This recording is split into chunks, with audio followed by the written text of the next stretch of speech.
Green Building Certification na ini-impose worldwide. But this fundamental of green building practices, ito po yung core ng bawat certification that we have na ginagamit like EDGE, the Verde in the Philippines, the LEED, BREEAM, and so many building certification. And our third topic will be the LEED framework. So I will give you some inputs or feedback with regards on how we earn points in LEED certification. Baka meron po sa inyo dito na ongoing yung mga projects nila in LEED certification or BREEAM certification. Currently, the Saudi government, especially yung mga nasa western area like NEOM, Red Sea, they are aiming platinum green building certification by LEED, no? Especially yung Red Sea, no? And I will also share to you some practical application and technologies na pwede natin gamitin at baka ginagamit nyo na rin sa inyong mga bahay. And also, we will have a practical case study, one in the Philippines and one here in Saudi Arabia. And what is our responsibility as a civil engineer to have a sustainable future? So ano ba ang part natin as civil engineer? By advancing our knowledge and skills in terms of environmental engineering. Most of us, hindi natin namamalayan na 75% pala ng ating activity na ginagawa natin everyday, 75% noon tayo nag-emit ng carbon emission sa atmosphere, sa ating environment. That is the reality. Hindi natin namamalayan, but that is the actual na sinasabi ng data and researches. Especially in construction.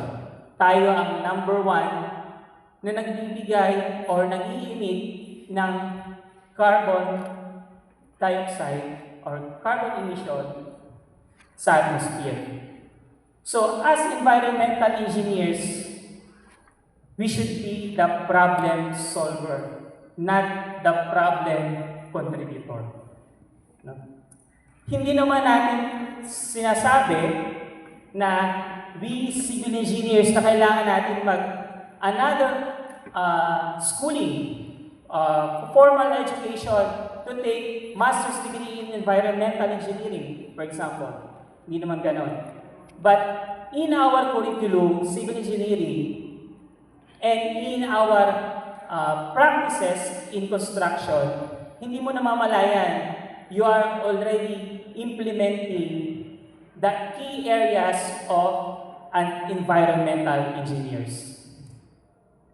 So, these are the 4 key areas na pwede natin maging specialization. No? As environmental engineer and as civil engineer. But if you are taking a formal education as chemical engineering and environmental engineering, yung mga professionals na po na yun is mostly, they are doing laboratory works. They are doing the, calculating the pollutants, the noise, the heavy metals sa mga water samples, heavy metals sa polluted land, especially in mining industry, mga ganyan. But we, civil engineers, pwede tayo dito mag-focus sa 4 na area na yan. The water conservation, waste management, how we are going to utilize the technology, which is the renewable energy, and as civil engineer, specializing in structural engineering, paano ba kayo makapag-design, makapag-provide, o makapag-produce ng resilient building design? na unfortunately, yung mga building design doon sa recent incident sa Thailand, hindi nila kinaya yung 7.7 magnitude. No? So, that is also part of environmental engineering kasi hindi ka na gagamit ulit ng other raw materials to produce another building construction. Nakatulong ka doon sa ecosystem. So, if you are gusto mo maging eco-warrior, so most likely you have the knowledge in chemistry, mahilig ka sa biology and sa physics. Kasi dyan pumapasok ngayon yung ako kasi nasa marine works ako ngayon. So, minomonitor namin yung sediments during dredging, kung saan nakakarating. What are the mitigation na ginagamit namin para ma-contain yung mga dredge materials na mag-travel kung saan-saan. So, diyan pumapasok ngayon yung knowledge sa physics. No? So, the core value or the core mission ng isang environmental engineer or eco-warrior, kung tawagin, is we prioritize human well-being and environment. That is our goal. That is, as an engineer, we need to solve arising problems connecting to environment and how we can enhance human welfare.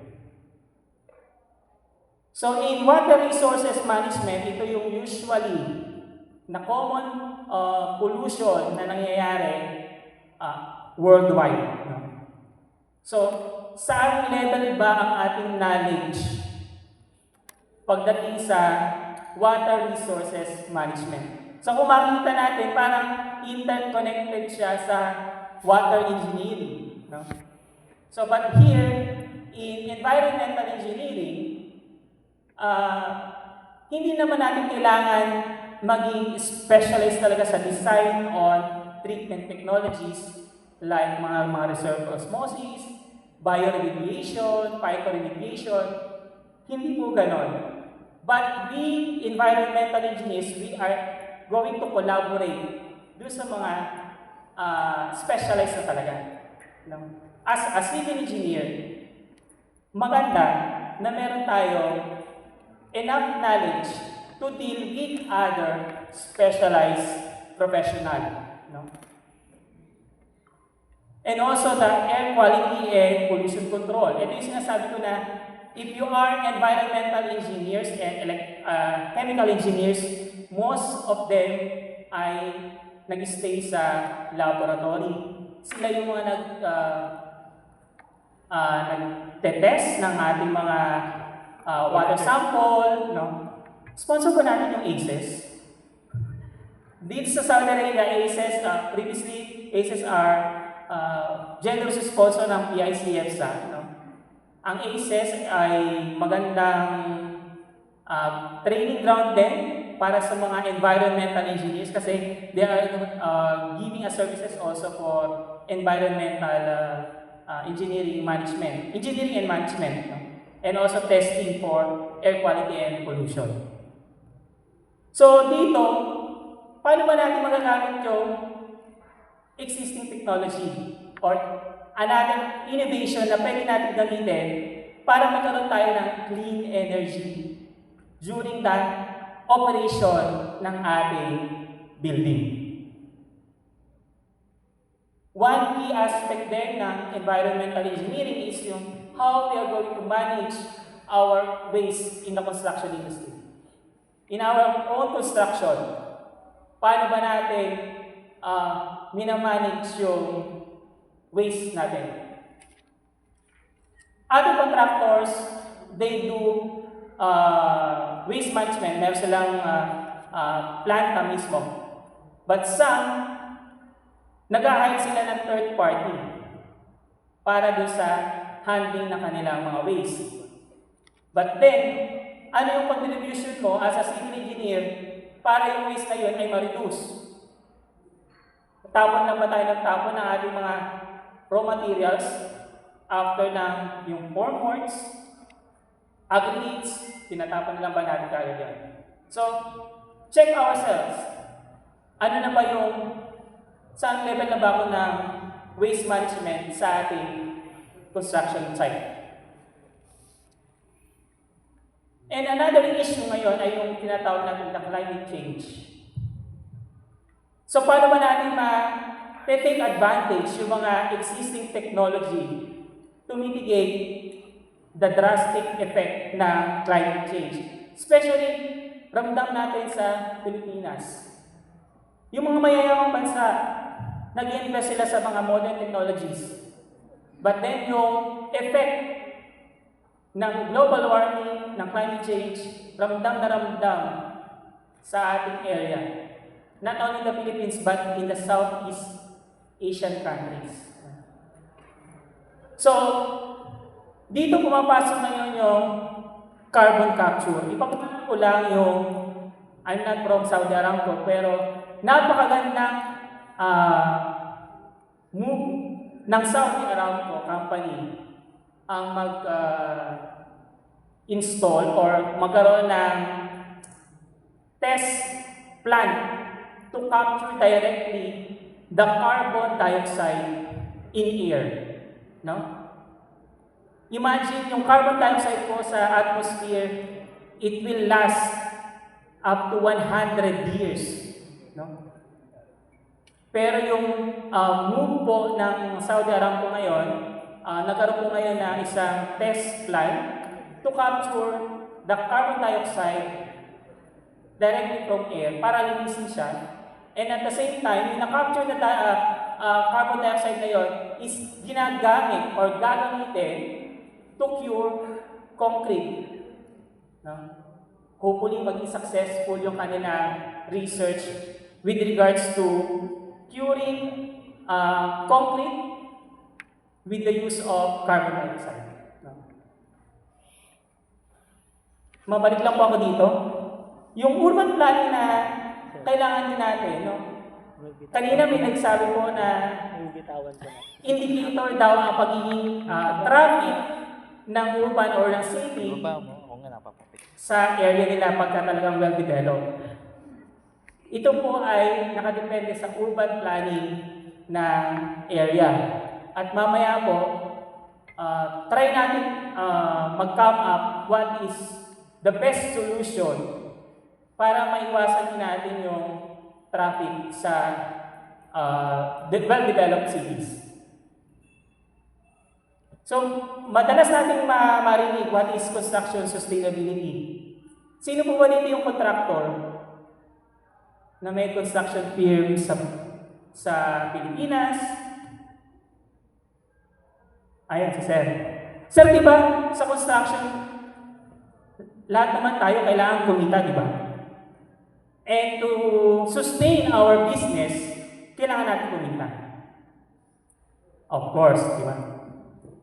Ganon din sa any green building practices. Hindi naman tayo mag-construct ng building, ng infrastructure, kapag hindi favorable doon sa contractor. Kailangan kumikita rin sila. That's why it is a cycle. No? We protect the environment, we protect the human welfare, and we also give the benefits to the contractor who is practicing sustainable engineering. So, iyon po ang basic principle ng sustainable construction. May ganya mga contractor na pag-provide ng sustainable buildings kapag yung benefits or they earn more. Not more, pero nakikita nilang merong pera. So, give and take lang yan. No? Hindi yung iniisip kasi natin na mahal magpagawa ng isa sustainable na residential houses. No? Pero paano natin ma-reduce yan? For example, isa po sa inyo ngayon, baka nagpaplano ng magpatayo ng bahay, baka meron kayong mapulot dito mamaya. when we discuss the framework ng LEED process. This is the 4 fundamentals of a green building practices. In any green building certification, they prioritize energy efficiency, followed by water conservation, sustainable materials, and indoor environmental quality, which is the welfare, the end user, the occupant ng building. No? Sustainable materials, ito yung iniisip natin na meron kasing cradle to cradle na tinatawag na pagka ginamit mo ngayon, tapo na. No? Dito, sa LEED certification, we are aiming to have a closed loop cycle ng bawat materials. Like for example, yung pinto, ayaw mo na ng pinto, gusto mo na bumili ng bagong, nakakita ka ng bagong design na pinto. Yung door, pwede natin gawin dining table. No? Baka sa bahay nyo, marami kayong narang pinto, pwede nyo gamitin yung dining table sa labas. No? Nakabili kayo ng isang lote. That is, green building practices na kailangan natin i-consider if we want to have a sustainable building. So, why green building? Kasi nga, sa ating construction industry, tayo ang number 1 na nag-i-emit ng carbon emission. And 40% ng ating raw materials ay na-aaksaya or natatapon na. So, saan level na ba tayo ngayon? No? And recently, there's also a certification of net zero. Ito yung net zero na ito naman, ginagamit ito yung mga technologies. No? Like for example, solar panels. Yung ginagamit ng solar panel, sila na yung nagbibigay na enough energy dun sa building. And at the same time, pagka sobra yung energy na napuproduce ng ating solar panel, pwede natin siyang ibenta sa national grid. And according to the study, 90% ng mga workers or employees ay nag-stay sa building. Kukunti lang yung nag-stay sa labas. And it is found na productive ang mga tao, ang mga empleyado kapag sustainable building yung kanila pinagtatrabahuan. So, the whole building design, paano ba natin ito kino-concept? Nandiyan yung sinasama natin sa analysis, yung site and water resources, materials, light and power, orientation and massing, heating and cooling, ventilation, and the building envelope itself. Kung makita niyo po yung mga circle is, interlink po talaga yan. If the orientation and the shape, isa yan din sa mga, minsan naiinis tayo sa mga architect, yung mga shape ng kanilang mga buildings, hindi natin challenging pa. But there is a purpose dun sa orientation and the massing or the shape ng building. Because kapag maganda ang orientation and shape ng building, they can utilize the sunlight. So, makaka-reduce tayo dyan ng light and power. Pagka maganda naman ang orientation ng building, yung air, ventilation, mababa ang consumption natin ng electricity for heating and cooling. Ganon din naman sa heating and cooling. Kapag maganda ang pasok ng air ventilation sa building, mababa rin ang energy consumption natin pagdating sa heating and cooling. So, ganyan dapat i-design yung ating building. We consider the synergy of each criteria. Sa sustainability and LEED certification, specifically, mandatory ang integrated design process. Ito yung tawag na pre-design. So ito dito, nagkakaroon ng mga collaborative effort, meetings. It will last to 8 hours or more. Lahat ng mga stakeholders nagtitipon-tipon sa meeting to meet the specific goal na makapag-produce na sustainable construction or project.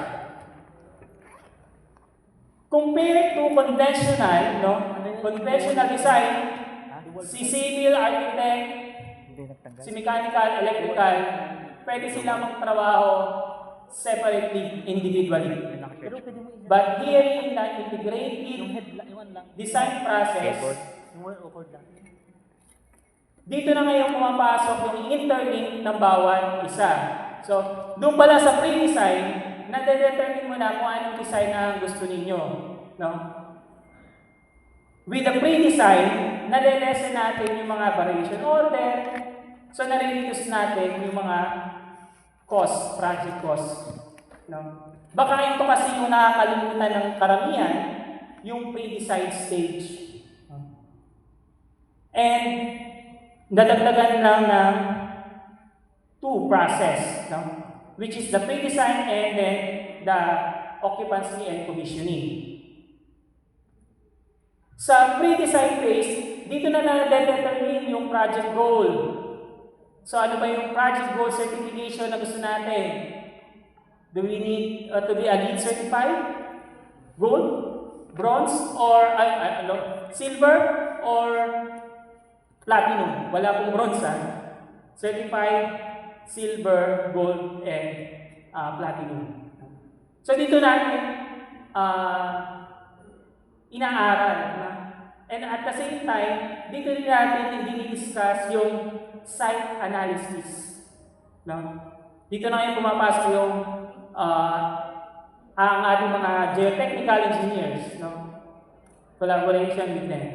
And as much as possible, lahat ng stakeholder na involved doon sa project ay maka-attend na pre-design phase or the integrated design. So, kung maaari nga, pati yung mga subcontractors for janitorial services or yung para sa maintenance, kasi sila yung may experience on how to operate and maintain the building. No? Like for example, yung mga marami tayong real estate developers sa Pilipinas. No? And ang number 1 na real estate sa Pilipinas, na hindi ko naman pinopromote, no? Hindi sila sponsor. But they are focusing on sustainability is the Fininvest. No? They are the number 1 developer na talaga namang hands-on and talagang focus sila to produce a sustainable infrastructure. So, ito paulit-ulit na lang, nabanggit ko lang ito, what is the benefits of integrated design. So, number 1 is to reduce the cost, no? And then to eliminate unnecessary variation order, and also to improve the functionality ng building. Ma-maximize natin yung building. No? Dito naman sa LEED certification, continuous yung meetings, collaboration. No? Ina-update yung lahat ng mga materials, what is the status of carbon emission, carbon footprints ng project. Dito ngayon nagkakaroon ng mga feedback from other stakeholders, no? Ng mga review ng mga sustainable materials din. Kasama din dito sa monthly collaborative meeting. So punta na tayo ngayon sa ating third topic, itong LEED framework. What is LEED? So LEED is leadership in energy and environmental design. So kung makita nyo, yung LEED ay nakafocus din sa four fundamentals of green building practices, which is the sustainable design, energy efficiency, water conservation, and indoor environmental quality. Kung sa contracts, meron tayong precedents na tinatawag na precedents of documents.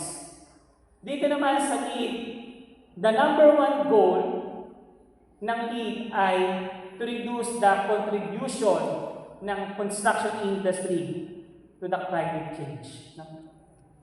Pumapangalawa ngayon yung how we can restore or protect the water bodies around the site and how to utilize properly the water resources and up to the enhance of the quality of life na future end user or ng occupant.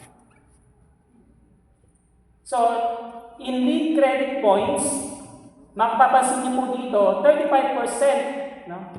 Nakafocus talaga on how to reduce or mitigate climate change. Then 20% yung impact sa mga occupant or end user. Then 10% yung green economy, of course, kailangan kumikita rin yung mga ating mga suppliers and ating mga contractor. So if we are going to integrate LEED, kahit na hindi tayo mag-apply ng LEED certification sa ating mga construction industry, we are helping to achieve the UN Sustainable Development Goal na out of 11 ay ma-address natin yan. Out of 17, 11 ang ma-address natin sa SDG na yan. So malaking impact din pala. Hindi natin namamalayan, baka nga napapractice nyo na rin sa inyong daily life. There are several LEED rating system. Number 1 is the Building Design and Construction, the BD+C. The Interior Design and Construction, ito naman yung mga after na matapos yung building, yung mga tenants, pwede sila magpa-certify separately na yung kanilang office ay LEED certified under Interior Design and Construction. Then the Building Operation and Maintenance, o plus M, the Neighborhood Development, the homes, and then the cities. Yan po yung mga LEED certification criteria or rating system. Then in LEED certification, there are 9 categories. Dito ngayon, madedetermine kung ilang points ang ma-achieve ng bawat building na i-register natin as sustainable building or green building. The number 1 is we have integrated process, location and transportation, sustainable sites, water efficiency, energy and atmosphere, materials and resources, indoor environmental quality, innovation, and regional priorities. So paano ba ito nag-works? Paano ba natin ito ma-achieve yung LEED certification? Let's have a brief, himay-himayin natin mamaya. So yung LEED certification level, meron yung 4. We have LEED certified, LEED silver, gold, and platinum. And to achieve a LEED certified, kailangan mo meron minimum of 40. 40 to 59. And then 60 to 69 naman yung sa silver, 70 to 40 to 49 yung LEED, 50 to 59 yung silver, 60 to 79 yung gold, and 80 and above naman yung platinum. Yan yung 4 LEED certification levels na pwede natin i-achieve. So, what are the benefits of LEED certification? So, number 1, andyan pa rin yung nare-reduce natin yung operating cost. Yan yung number 1 natin dyan. And also, we enhance the occupancy level, quality of life ng ating pamilya sa mga LEED certification. Like for example, i-apply natin ito sa ating mga bahay. So, paano ba nag-work itong ating credit points? So, paano ba natin ma-achieve itong mga credit points? This is a sample ng LEED scorecard. And kung mapapansin niyo po dito, yung may mga Y, Y, it means it is a prerequisite. Kailangan mong gawin yan bago ka bigyan ng points sa bawat category. Like for example, uh, sa sustainable side, mandatory ang construction activity and pollution prevention. Which is, ginagawa natin yun as a civil engineer. Pinapractice na pala natin siya. No? It is a mandatory sa LEED certification. So, again, paano natin ma-earn yung LEED credit points? By thinking on how we can reduce energy consumption na nandun pa rin yung building performance. No? How we can preserve our water resources, review our materials construction, and lastly, pagka turn over na natin ito sa end user, maganda yung indoor air quality. So number 1 dito, yung integrated process, ay tinatawag natin itong LEED charrette. No? Ito yung integrated process na kailangan during the meeting, makapag-outcome na kayo kung ano yung LEED score nyo. No? Again, yung project owner pa rin ang mag-decide kung anong LEED certification ang i-achieve nyo. Like for example, si Neo, gusto ko LEED certification platinum. So kayo mga stakeholders, kayo mga engineers, you will magkakaroon kayo ng brainstorming kung paano yung ma-achieve ngayon yung 80 pataas na credit points. Kaya that's why it is very important na magkaroon ng pre-design na tinatawag natin LEED charrette. Dito kasi yun, magka-come up yung ating pre-design. And to earn these credit points, no, na 1, kailangan nyo i-document yung meeting ninyo and then i-submit yung LEED scorecard. Next is the location and transportation. It is suggested po na yung project natin ay i-locate na sa LEED certified na neighborhood development location. Sa Pilipinas po ba, ano po ba sa tingin nyo ang LEED certified neighborhood development? BGC ba? No. Ang isa sa nag-iisa lang po ang certified na neighborhood development certified sa Pilipinas, iyon yung sa Philinvest Alabang City. So pagka daw mo tinayo mo na yung building mo doon, meron ka lang agad 16 points. Bakit? It is very easy to document na yung mga accessible area, like for example, the transit, the malls, church, no, banks, lahat ng mga basic necessity or commodities na kailangan ng isang tao ay malapit sa area na yun. That's why kanina sabi sir, ang indicator daw ng developed city ay yung traffic, no? But here in LEED, no, ini-encourage yung mga real estate or the developer na magkaroon ng bicycle facilities. Eliminate yung parking footprints at magkaroon ng reserve parking para sa mga green vehicles, yung mga electric vehicles natin. Diba meron ng mga ganon? So, at isang pa sa nakikita ko to answer that is wala tayong good policy about sa pag-purchase ng vehicle, no? Compared to other countries, neighbor countries, good example is Singapore. No? They are small countries, but they are limiting the car purchase. No?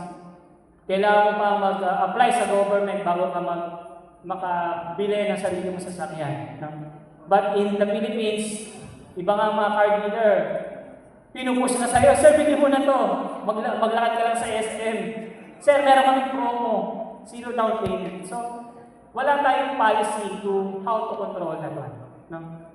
So, siguro yan, siguro ang isa rin sa focus na gobyerno, pero that's out of the topic ng isang environmental engineer. Then, sustainable side, na mandatory dito yung construction activity or the pollution prevention. Ito, ginagawa na natin ito panigurado, especially if you are in Aramco projects, no? Sobra. Red Sea at saka Niyong Aramco, napaka-strict nila sa environmental practices ng contractor. Bago kayo mabigyan ng permit, i-demonstrate nyo muna kung paano nyo i-execute yung mitigation plan and construction activity. So, isa sa gusto kong i-highlight dito is yung heat island reduction. Pag po ba kayo napunta sa mga iskinita ng mga matataas na high-rise building, ano po yung nararamdaman ninyo? Di ba parang napakainit? No? Napakainit pagka dumadaan tayo sa mga tall buildings, napakainit niya. Ano po, saan po nanggagaling yung heat na yon? Number one contributor ay AC. Yan. AC po ang number one contributor na sobrang init. No? Kaya in other categories, in-address po yan. But here in heat island reduction, the number one na panlaban natin yan para hindi natin ma-experience ay yung how we are going to utilize the materials like paint and roofings. Sa mga residential or subdivision, meron tayong mga tinatawag na Mediterranean design. So yung mga roofings, kailangan mga terracotta ang color ng roof, brown, dark brown o ganyan. Pero hindi nyo namamalayan that the solar heat ay na-absorb ng roof nyo 50% nun. No? Kaya huwag kayong magtaka na yung electric bill nyo ay napakataas. No? Ito ay tinatawag natin SRI or the Solar Reflectance Index. No? Ito yung from 0 to 1, 0 is black, 1 is white. Kung mas madikit yung kulay niya sa white, automatic mataas yung emissivity ng materials. Kaya kung ako sa inyo, kung may plan kayo plan kayo na mag-renovate ng bahay, try to use light colors, no? Kasi minsan hindi natin alam na yung insulation natin sa roofing, intact pa ba? Yung ceiling nyo ba walang leak from air? No? And then yung mga color na buildings like gray to black, no? Mga darker colors. 60% no na-absorb na ng yung heat solar. Kaya yung mga aircon natin talagang pukpukan sa summer kasi napakataas ng heat solar sa summer. So that is only 2 points, no? Pero napakagandang epekto sa atin and then also financially. And then water efficiency, no? Prerequisite po dito yung outdoor water use, indoor water use, and each level merong water meter. Bakit po ba kailangan ng water meter kada level? Para po ma-detect agad natin kung saan yung may leak. Para po ma-monitor agad natin kung saan yung water consumption ay mataas. Water consumption ay effective yung design natin. No?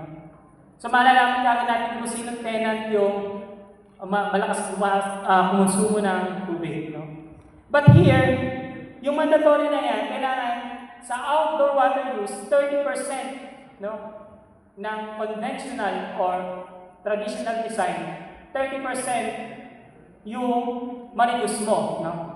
After that, pagka na-reduce mo siya ng 50, meron ka ulit na 1 point. no, sa outdoor water use. Like for example, this. Yan.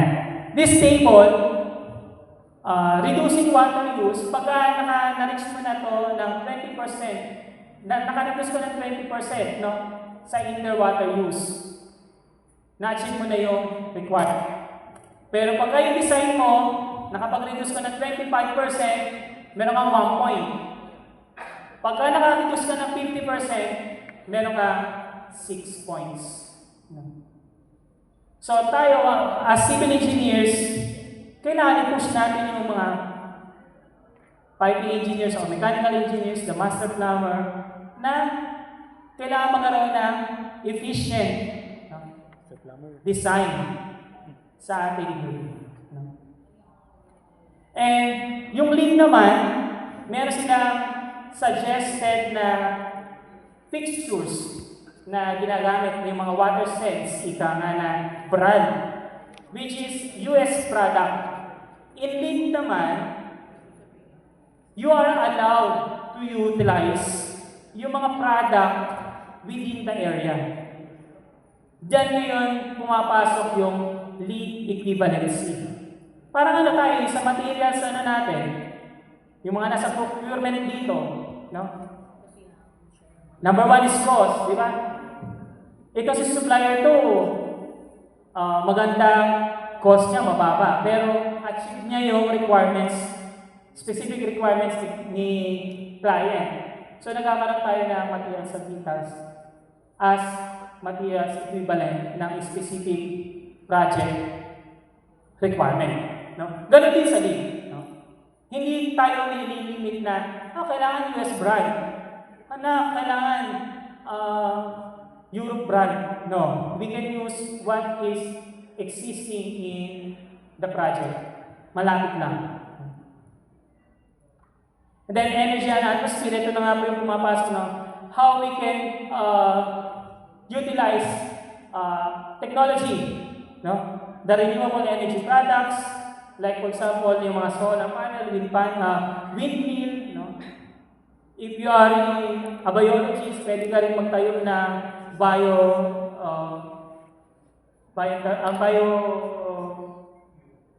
hindi po biofuel. Yung plants mismo, ang tutulong sa'yo para magkaroon ng energy. Nakalimutan ka lang po yung terminology niya. And gusto ko lang po dito i-highlight, isa rin po na pinofocus dito yung carbon offset. At ito nga po yung nabanggit ko kanina na isang move ng Saudi Aramco, na biggest company here in Saudi Arabia, yung carbon capture directly from air. And another thing is, alam niyo po ba na ang semento, isang bag ng semento na 50 kilograms ay meron siyang ini-emit na carbon emission na at least 25 kilograms per 50 pounds. At para ma-offset natin yung pag-manufacture ng cement na 25 kilograms of carbon emitted sa atmosphere, kailangan natin magtanim ng 2 puno na fully grown para lang ma-absorb yung 25 kilograms of carbon emission in 1 year. No? Hindi yung bigla-bigla na inabsorb kita. Hindi ganun. In 1 year. No? So, imagine in our construction industry, kailangan pala na yung isang semento ng bag na gagamitin ko ay dapat yung supplier ko, nagtanim ka ba ng 2 puno para ma-offset mo yung carbon emission. Dito ngayon papasok yung tinatawag nating CSR documents, no? Kasi may plus points yon dun sa pag-apply mo ngayon sa LEED certification. So, sa ating bahay, no?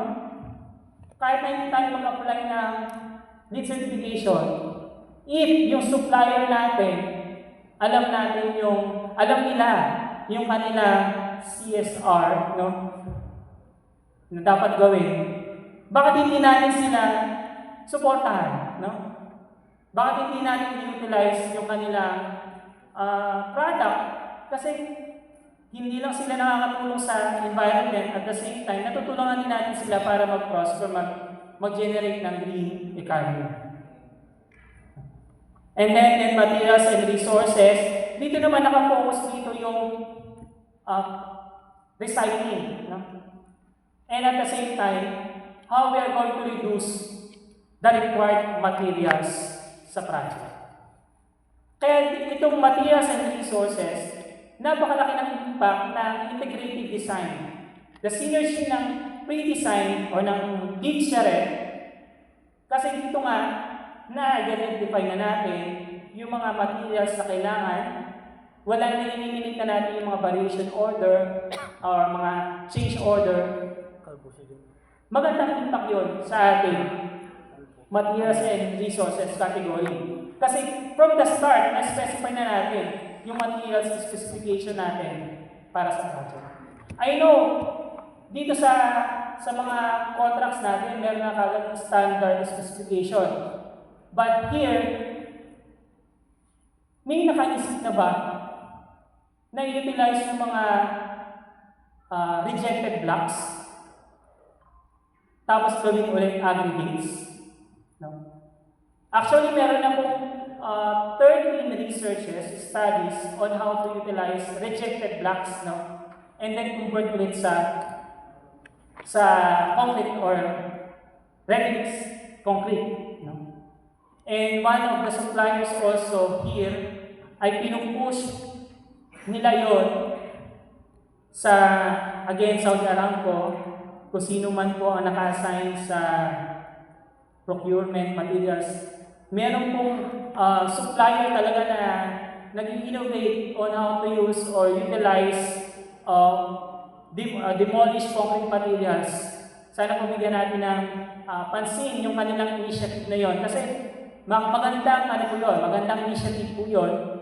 Kasi nagkakaroon ng loop cycle ngayon ang concrete or ready-mix. No? After demolition, we can utilize the concrete into aggregates. And then environmental quality, no? Mostly, dito yung orientation ng building. Kasi dito more on lights and ventilation. No? Kanina ko pa ito na-discuss. And then dito naman ito sa innovation, ito yung mga kamangha-mangha na innovation or strategy in terms of methodology on how to reduce carbon emission. Even from installation, prefabrication, dito ngayon pumapasok yung mga innovation. So, if you are a member ng USGBC, no, marami diyang mga innovative technologies, practices, and methodology in construction na pwede natin gayahin. No? It is free. No? Free yan na pwede natin i-apply din sa ating construction project. And also, if you are a LEED accredited professional, meron ka na kagad automatic na 1 point. Kahit 5 pa kayong LEED professional dyan, isa pa lang 1 lang ibibigay sa inyo.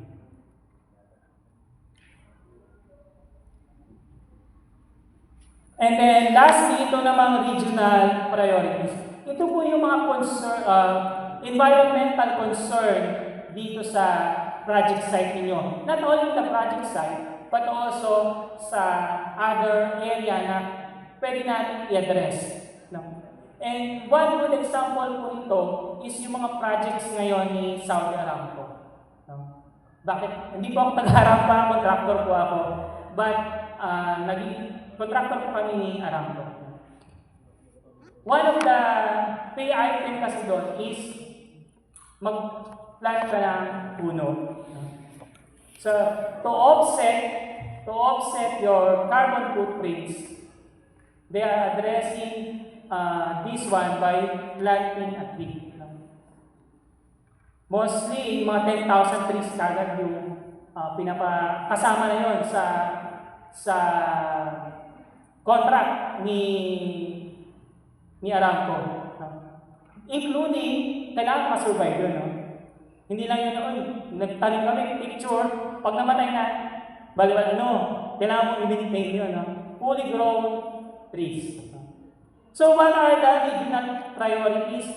So, ito po ay nakikita niyo po yan again, if you are applying for LEED certification in online, USGB online, there are, this is an example ng new construction in Al-Kubar, Saudi Arabia. No? Kung magpapatayo ako ngayon ng 10-story hotel dito sa Saudi Arabia, and I want to earn regional priorities, kailangan mo pala i-address yung heat island reduction, outdoor water use reduction, optimized energy performance, thermal comfort, indoor water use reduction, and renewable energy. Magtataka tayo bakit priority ang renewable energy napakamura ng electric bill dito sa Saudi Arabia. Number one concern po ngayon ng Saudi Arabia is how to produce fuel in a sustainable way. During process pa lang, yung makikita po natin ng mga usok-usok na yan. Pollutants na po kagad yan. So, yan po ngayon ang ina-address na Saudi Aramco and the government na previous years, na napag-produce na sila ng sandamakmak barrels of oil.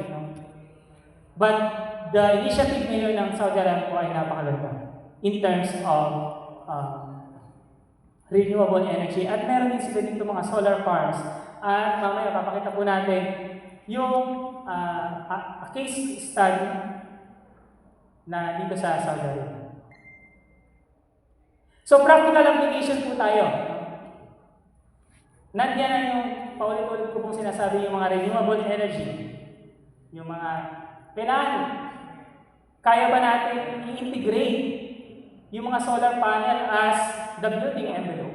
No? Kaya ba natin magagalit pa si architect kapag naglagay ako ng windmill sa taas? No? So that is the challenge now. No? How we are going to integrate renewable energy sa ating building design. Kaya mahalaga talaga yung, again, the lead charrette, the pre-design. Andiyan ngayon ang naglalabas sa mga solar panel technologies. Nasa na ba tayo sa pag-adapt ng solar panel? Alam ko merong negative impact sa inyo, merong negative feedback sa inyo na nakakarating, but it depends on the level of knowledge na tutunan nyo doon sa product. No? But solar panel technologies, iyan ngayon yung mga naging emerge na renewable energy. Even in the windows, pwede natin ma-integrate ang solar panel sa ating mga bintana. And in terms naman sa water management, dito kasi sa Saudi Arabia, mahirap, wala ditong rain water harvesting. Mana pa yung rainwater recycling, meron kami dito. Pero yung rainwater harvesting, ito yung mga applicable talaga sa mga maulan na area. So, pwede natin siyang integrate sa ating mga building design. Dito ngayon pumapasok yung rainwater management. The use of smart building automation kasi, or the BIM, maganda to kasi na-detect agad dito yung energy fluctuation sa building. Nakikita rin agad natin, mamamonitor din agad natin yung performance ng building in terms of energy. Kaya, nasa na tayo ngayon dito sa ating mga projects? Na-implement ba natin to? Or hesitant pa rin yung mga client pagdating sa automation? And then, another is the energy monitoring and efficiency. No? Kasama din dito. Nakasama yung carbon reduction, blockchain management, AI utilization, no? And real-time tracking. So, pumapasok na rin dito ngayon yung ating mga research about the materials and materials design. No? Materials and design. So, ang importante dito sa lahat, yung transparency ng ating supplier. Kasi, hindi mawawala talaga yung embedded carbon sa materials na ating gagamitin sa ating construction, no? Ating building. Like for example na alam, yung gaano ka-transparent yung SRI value ng paint natin na si Boysen, no? Alam ko si Boysen isa rin yan sa Eco Warrior pagdating sa sustainability. Panigurado, yung SRI value nila is correct at talaga makakatulong sa pag-achieve ng sustainable building. At isa rin sa in-encourage is yung mga modular type. No? We have precast concrete, precast design. Isa rin yan sa one of the sustainable solution na ginagamit na rin natin dito. Alam ko din sa Middle East because most of our projects here is a prototype, like for example, 500 residential building prototype. No? Mass production, zero waste of concrete, zero waste of electrical conduit. Kasi naka-embed na kagad sa ating modular or precast panels for beams or design. So let's go to practical studies or mga certified LEED na. Number one here, dito yung pwede natin ma-apply sa ating bahay. No? Residential, housing, platinum. Matatagpuan niyo po ito sa Mandaue City, Cebu. Na-certified siya noong April 8, 2020. No? So, ano ba ang key features niya? No? Bakit ganun yung text? Yung po yung energy and atmosphere. No? So, nakafocus siya sa energy and atmosphere and environmental quality. Indoor environmental quality. Ang feature ng kanyang bahay is tightly sealed and well-insulated envelope. No? Yung kanyang building walls ay insulated. On-site renewable energy, which generates 42.3 kilowatts solar array. This information po matatagpuan po natin yan sa US Green Building online. Kasi they want to share this information. Open reference po yan na pwede natin gayahin, implement sa bahay natin or sa ating mga projects. And then, so meron silang mga energy saving strategies like Energy Star appliances and equipment, individual thermostat, occupancy sensor, high efficiency lighting. Ito yung mga LED lights nila. Itong thermostat, maganda rin ito kasi for individual rooms, meron tayo kanya-kanyang comfort feel. Yung iba nilalagay na sa 20, yung iba naiinit pa sa 19 degrees Celsius. So, mahalaga din yun. And another thing din yung mga kung meron kayong carbon dioxide monitoring sa bahay, maganda rin po yun to improve your feel sa loob ng bahay. Kasi pagka puno na ng carbon dioxide sa bahay, baka kailangan mo lang i-open yung mga window. Indoor environmental quality, gumamit sila dito ng MERS 13 filter sa kanilang mga aircon. No? Ito yung minimum requirements na filter sa aircon. And then toilet and living. Meron sila mga eco-carrot tiles. At saka yung mga in materials and resources, meron tayong tinatawag na Forest Stewards Council Certified Wood.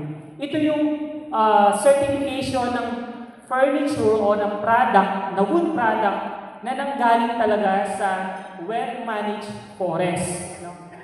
Na hindi lang siya basta-basta pinutol na kung saan-saan. And also in the water efficiency, gumamit sila ng mga water sense label. It means meron po nito sa Pilipinas. No? Hindi yan, I don't know, pero water sense label ang kanilang mga water, mga plumbing fixtures. And then the sustainable sites, no? They divert the rainwater, no? Sa kanilang meron silang cistern tank.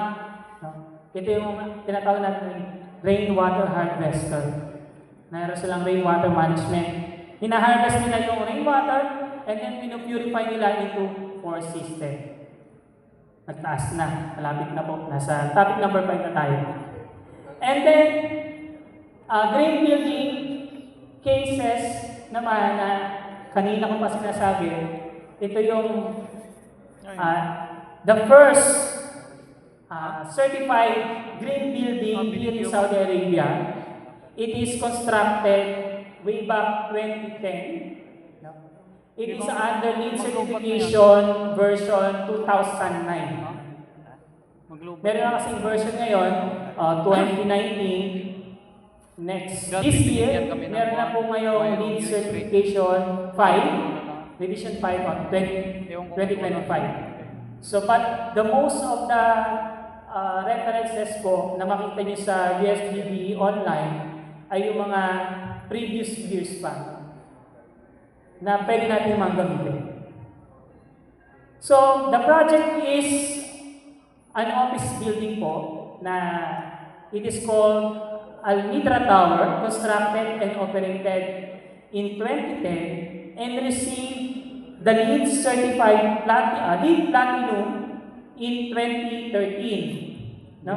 Magtataka kayo bakit 3 years ang gap nag-operate, natapos ang project 2010, 2013. Because in 2009, mandatory po na ibigay yung operation and maintenance na building. So, yung energy efficiency monitoring, the automation system, doon nila ma-generate ngayon on how efficient yung building in terms of energy and water utilization. Ito po yung headquarters na Saudi Aramco employees, and I believe maraming nag-opisina dito na mga member natin. No? And one of the factor na nakapag-contribute sa LEED certification ng project na to is the solar panel nila. Number 1, it reduces the heat island effect. Kasi yung lahat ng solar heat na-absorb ng panel, hindi na siya na-absorb ng pavement na nag-epekto ng heat island effect nga. No? So, na-reduce natin yung heat island effect with the use of solar panel. Doon na ngayon pumapasok ulit yung synergy ng bawat each category. Again, kapag well-prepared po tayo, we can take advantage sa bawat each category kasi may magandang effect yan sa ibang categories. No? Magtataka kayo, bakit po parking tapos connected sa building? Ang LEED certification po ay sinecertify yung buong project development, not only the building itself. Because in LEED certification, we also utilize the water resources, outdoor water use. No? Kasama po yan. So,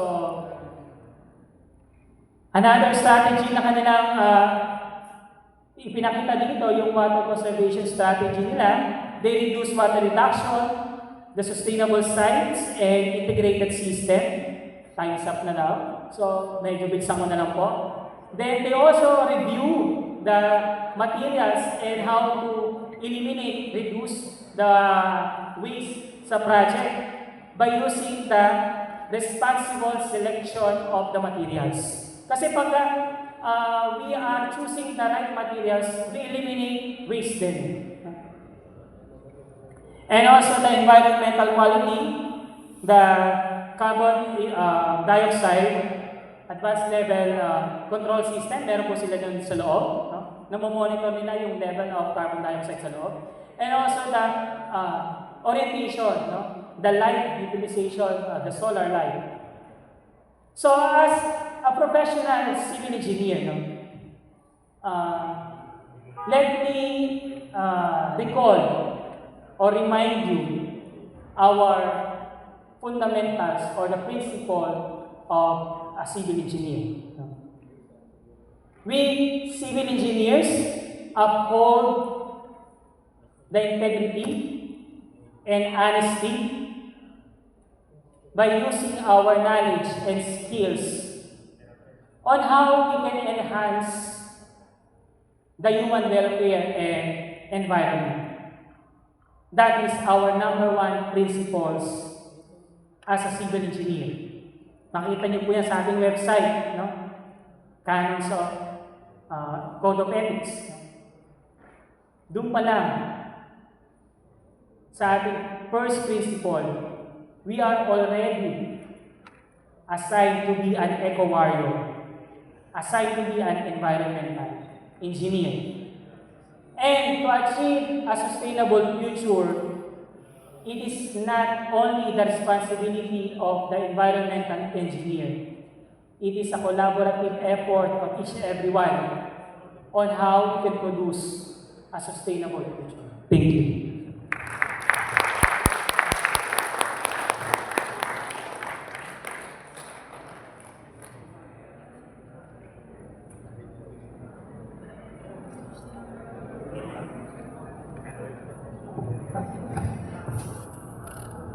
Dahil medyo tumagal po tayo sa oras,